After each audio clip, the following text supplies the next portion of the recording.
Welcome everyone to TESCHD 412. Use creative strategies to assist children to learn English. Some of the areas that we'll be discussing in this unit include why we use creative strategies, game-like activities, with children. What an ideal children's classroom actually looks like. Communicating with younger children. Why creative activities benefit children. We'll look into some creative activities in a bit more detail. And we'll have a quick look at creating a portfolio.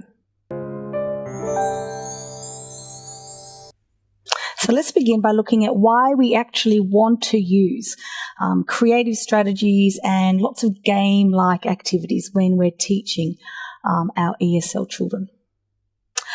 But keep in mind too, we may or may not be working with children going forward. It just depends on how your career progresses. But all of these strategies, they're particularly pertinent to children, but they also hold true, of course, for adults, just to a lesser degree. So let's start with the very important fact that children want to have fun. Let's just start with that. You remember when you were a kid? Yeah, it's all about play and fun, and you want to enjoy your time in the classroom.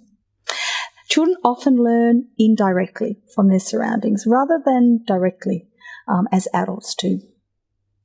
So understanding for children comes not just from the explanations that the teacher gives them, but it also comes from what they're seeing, what they're hearing, touching, smelling, interacting with.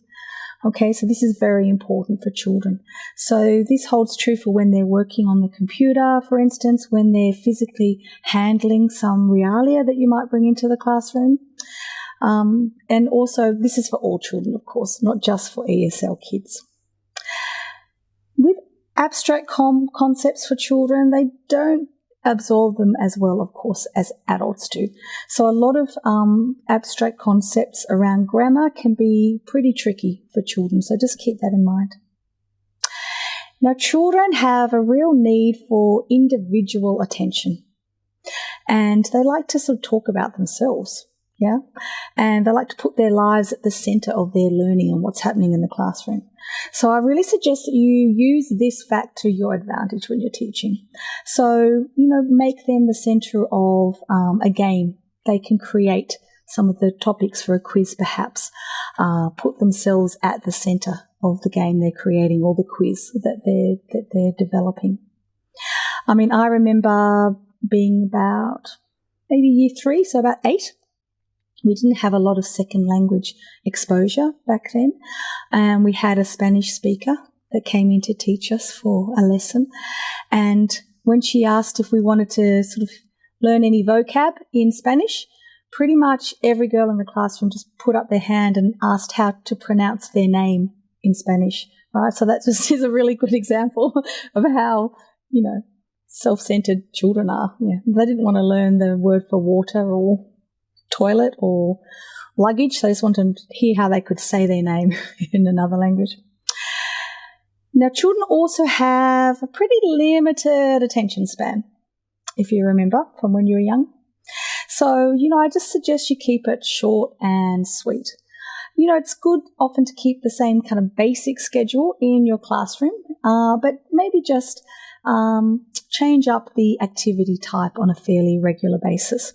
So plan a range of activities that are engaging or you hope to be engaging, and keep them in line with what's current with learner interests, so their age group as well. But you've got to remain flexible. So don't be afraid to change it up as you're going if things aren't working the way you want it to be working. So, swap it out. If the students are becoming pretty apparently disengaged, then swap it out for another activity that you've got in your back pocket. I'd like us now to throw around some ideas about what an ideal children's classroom is going to look like.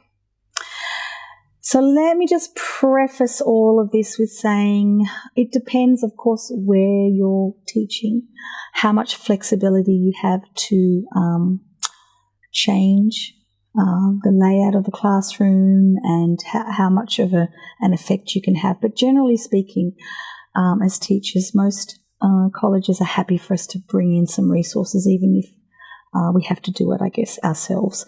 But also the layout may or may not be as flexible as we would like. So let me just preface by saying that.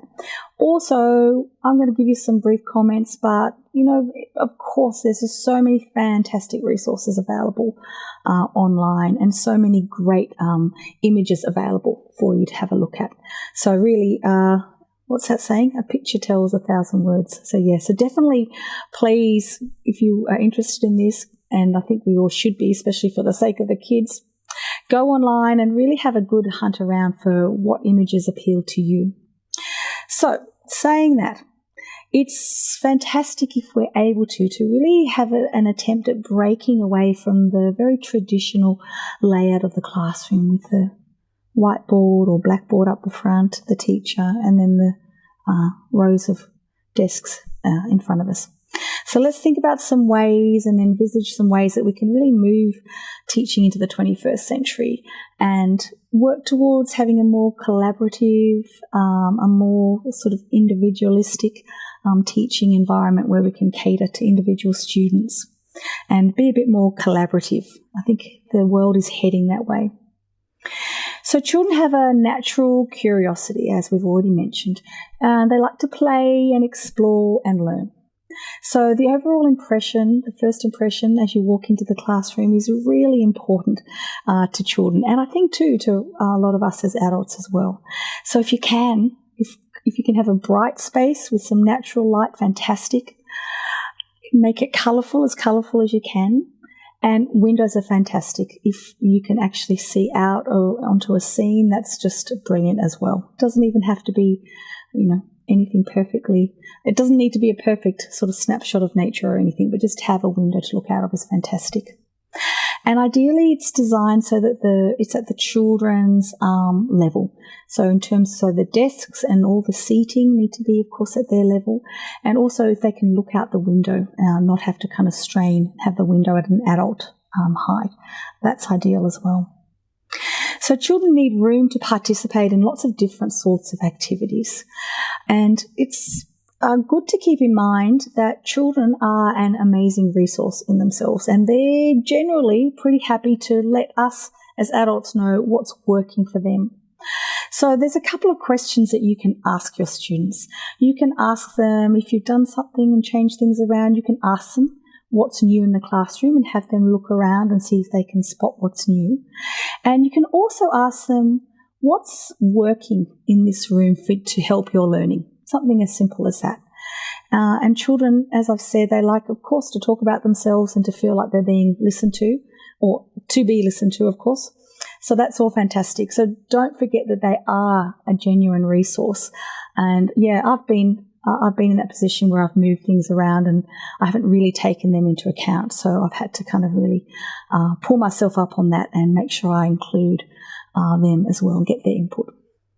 So as I've said, the furniture needs to be child level. Yeah, bean bags are great. They're very casual. We generally all relax on a bean bag. Cushions, yeah. Also some tables that are lightweight so we can move them about to change the layout of the classroom.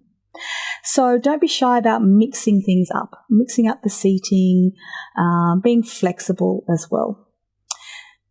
Of course, we need in the classroom, in this day and age, we need our computers, our whiteboards, maybe our smartboards if we're fortunate enough to have those, and lots of different activity resources. Remember, we want things that are engaging, and even just posters and the visuals in the room need to be pretty bright and captivating, yeah, and things that are helping them learn English just as they're in the classroom. We can have drawing and writing equipment, paper, iPads. iPads, of course, or other computer tools, but also some low tech options like pencils and paper. Okay, never go out of fashion. And all boards, Little whiteboards are great as well that are portable for them to move around. They get used a lot. Interactive games, toys, the list goes on. Handwriting books, yeah. So, and also keep in mind, please, to try to reduce your sort of teacher footprint in the space as well. So then they're very aware of that. If you're not dominating the space, they feel like they can fill it, and that's a great feeling for them to have.